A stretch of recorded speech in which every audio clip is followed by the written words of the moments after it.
मेरे साथियों, आज गीता के 11वें अध्याय का वर्णन करता हूँ।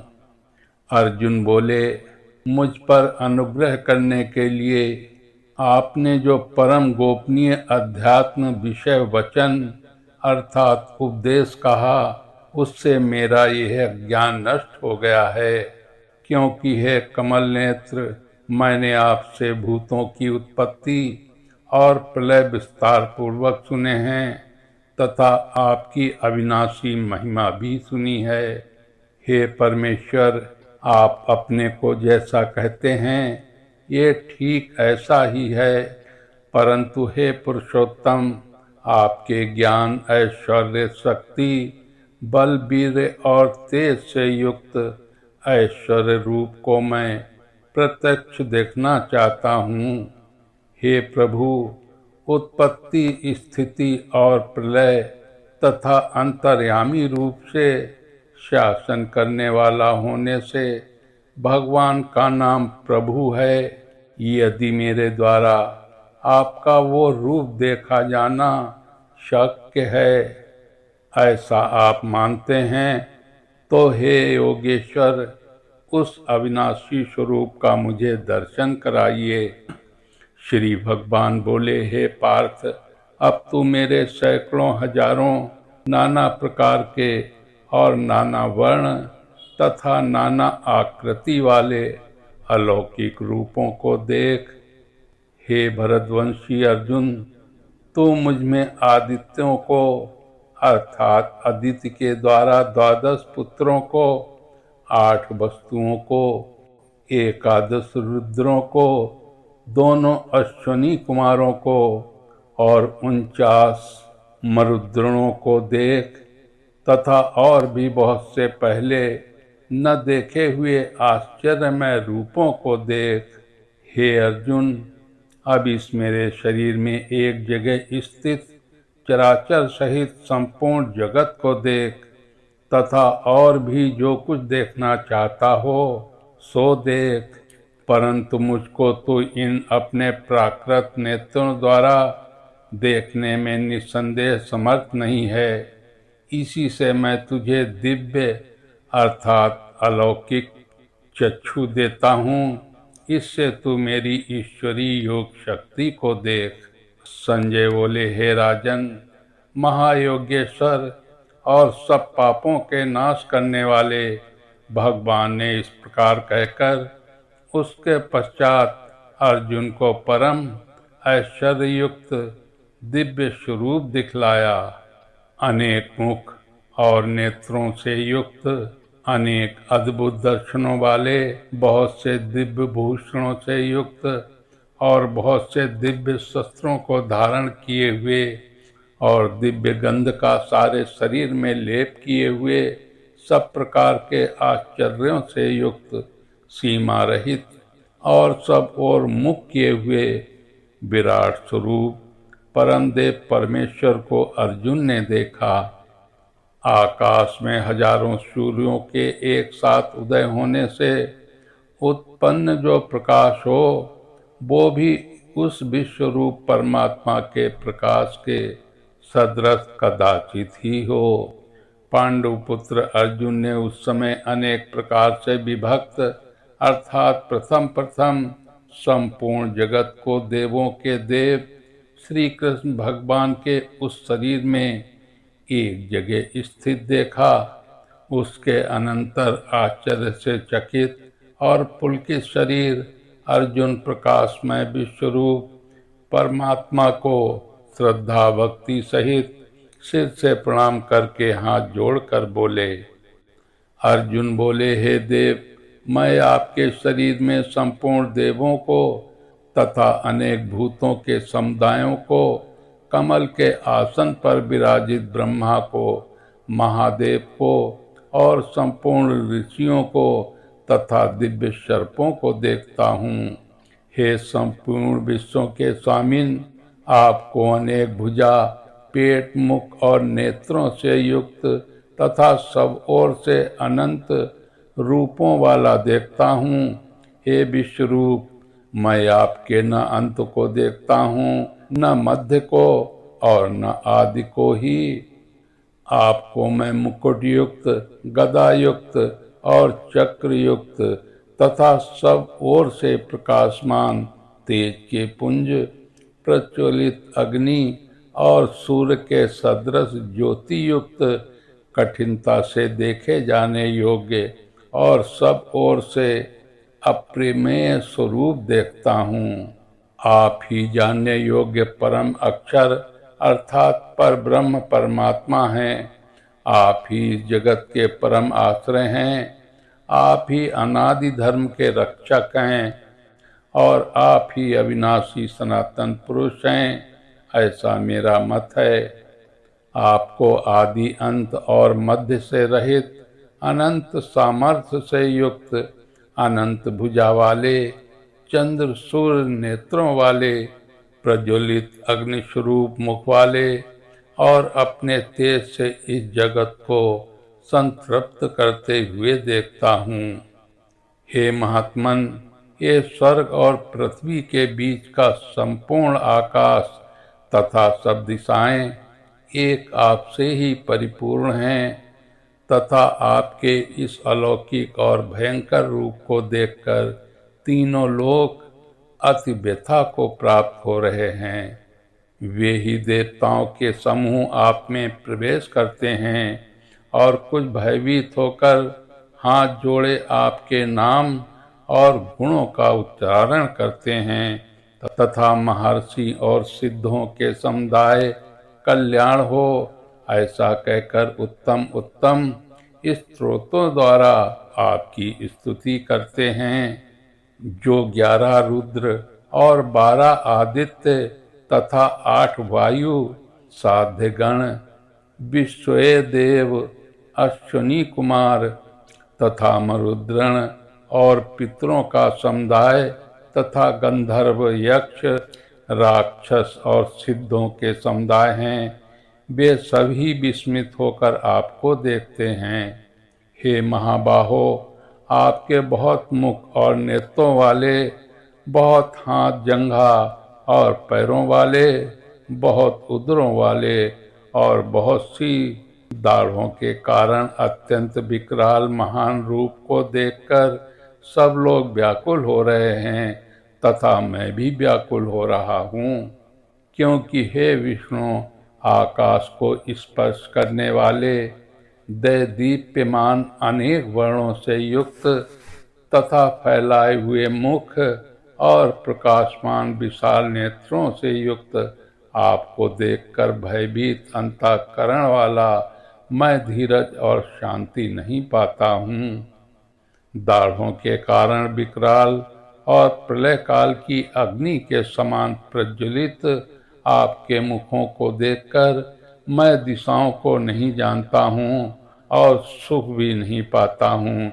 इसलिए हे देवेश, हे जगन निवास, आप प्रसन्न हों। वे सभी धृतराष्ट्र के पुत्र राजाओं के समुदाय सहित आप में प्रवेश कर रहे हैं और भीष्म पितामह, द्रोणाचार्य तथा वो कर्ण और हमारे पक्ष के भी प्रधान योद्धाओं के सहित सबके सब आपके दाढ़ों के कारण विकराल भयानक मुखों में बड़े वेग से दौड़ते हुए प्रवेश कर रहे हैं और कई एक चूर्ण हुए सिरों सहित आपके दांतों के बीच में लगे हुए दिख रहे हैं। जैसे नदियों के बहुत से जल के प्रवाह स्वाभाविक ही समुद्र के ही सम्मुख दौड़ते हैं अर्थात समुद्र में प्रवेश करते हैं, वैसे ही वे नरलोक के वीर भी आपके प्रज्वलित मुखों में प्रवेश कर रहे हैं। जैसे पतंग मोहवश नष्ट होने के लिए प्रज्वलित अग्नि में अति वेग से दौड़ते हुए प्रवेश करते हैं, वैसे ही ये सब लोग भी अपने नाश के लिए आपके मुखों में अति वेग से दौड़ते हुए प्रवेश कर रहे हैं। आप उन संपूर्ण लोकों को प्रज्वलित मुखों द्वारा ग्रास करते हुए सब ओर से बार बार चाट रहे हैं। हे विष्णु, आपका उग्र प्रकाश संपूर्ण जगत को तेज द्वारा परिपूर्ण करके तपा रहा है। मुझे बतलाइए कि आप उग्र रूप वाले कौन हैं। हे देवों में श्रेष्ठ, आपको नमस्कार हो। आप प्रसन्न होइए। आदि पुरुष, आपको मैं विशेष रूप से जानना चाहता हूँ, क्योंकि मैं आपकी प्रवृत्ति को नहीं जानता। श्री भगवान बोले, मैं लोकों का नाश करने वाला बढ़ा हुआ महाकाल हूँ। इस समय इन लोकों को नष्ट करने के लिए प्रवृत्त हुआ हूँ। इसलिए जो प्रतिपक्षियों की सेना में स्थित योद्धा लोग हैं, वे सब तेरे बिना भी नहीं रहेंगे, अर्थात तेरे युद्ध न करने पर भी इन सब का नाश हो जाएगा।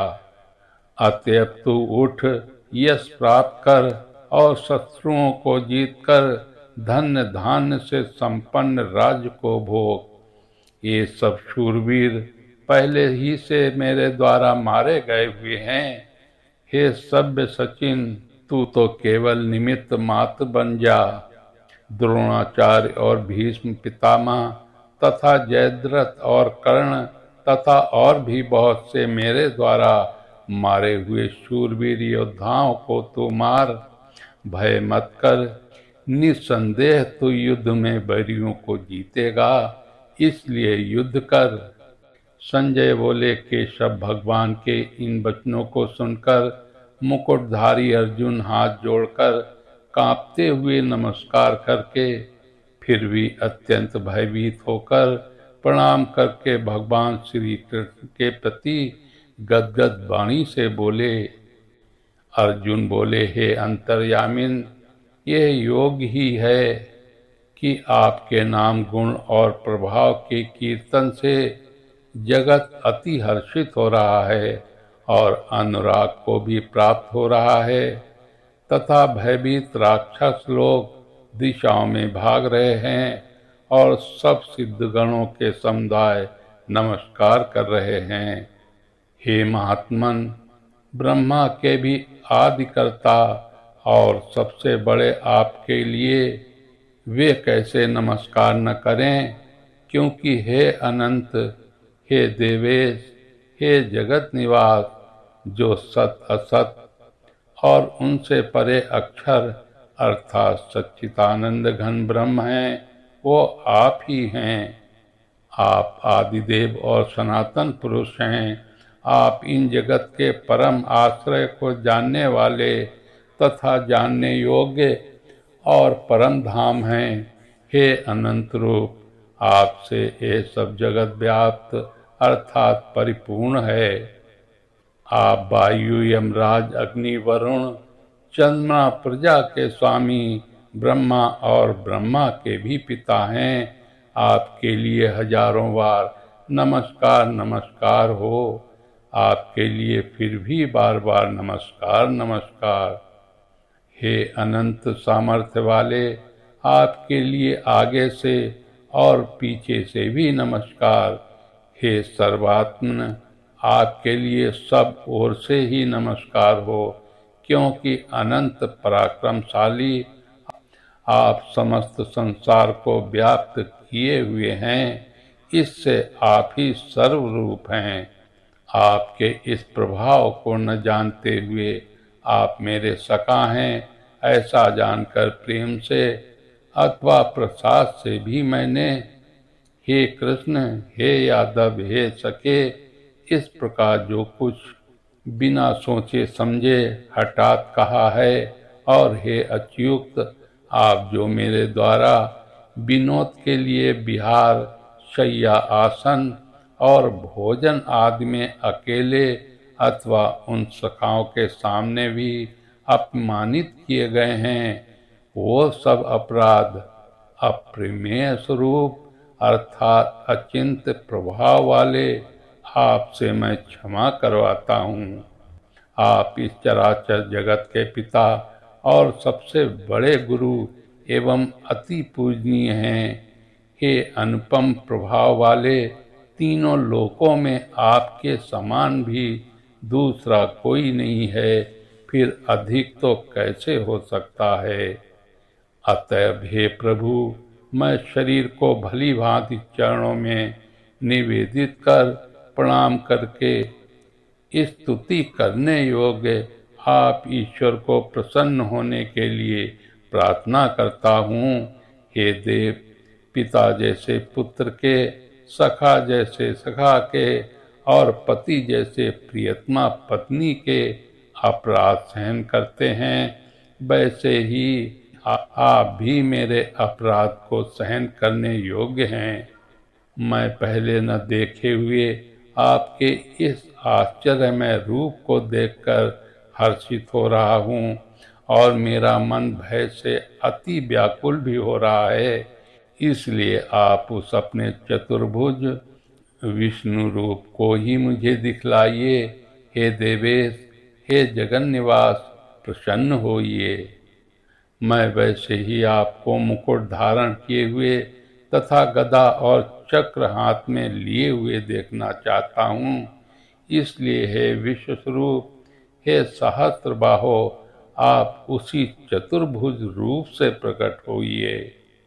श्री भगवान बोले, हे अर्जुन, अनुग्रह पूर्वक मैंने अपनी योग शक्ति के प्रभाव से हे मेरे परम तेजोमय सबका आदि और सीमा रहित विराट रूप तुझको दिखलाया है, जिसे तेरे अतिरिक्त दूसरे किसी ने पहले नहीं देखा था। हे अर्जुन, मनुष्य लोक में इस प्रकार विश्व रूप वाला मैं न वेद और यज्ञों के अध्ययन से, न दान से, न क्रियाओं से और न उग्र तपों से ही तेरे अतिरिक्त दूसरे के द्वारा देखा जा सकता हूँ। मेरे इस प्रकार के इस विकराल रूप को देखकर तुझको व्याकुलता नहीं होनी चाहिए और मूढ़ भाव भी नहीं होना चाहिए। तो भय रहित और प्रीति युक्त मन वाला होकर उसी मेरे इस शंख चक्र गदा पद्म युक्त चतुर्भुज रूप को फिर से देख। संजय बोले, वासुदेव भगवान ने अर्जुन के प्रति इस प्रकार कहकर फिर वैसे ही अपने चतुर्भुज रूप को दिखलाया और फिर महात्मा श्री कृष्ण ने सौभ्य मूर्ति होकर इस भयभीत अर्जुन को धीरज दिया।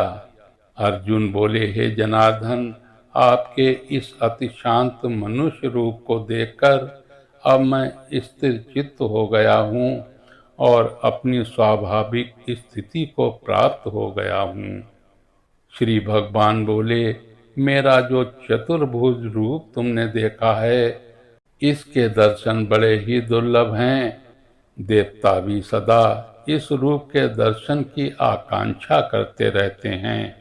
जिस प्रकार तुमने मुझको देखा है, इस प्रकार चतुर्भुज रूप वाला मैं न वेदों से, न तप से, न दान से और न यज्ञ से ही देखा जा सकता हूँ।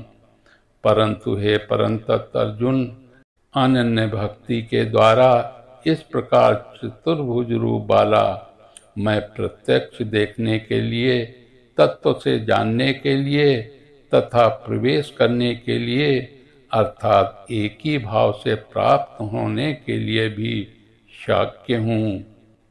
हे अर्जुन, जो पुरुष केवल मेरे ही लिए संपूर्ण कर्तव्य कर्मों को करने वाला है, मेरे परायण है, मेरा भक्त है, आसक्ति रहित है और संपूर्ण भूत प्राणियों में वैरभाव से रहित है, वो अनन्य भक्ति युक्त पुरुष मुझको ही प्राप्त होता है।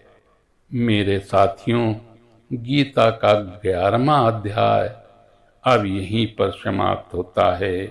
जय श्री कृष्णा। राधे राधे।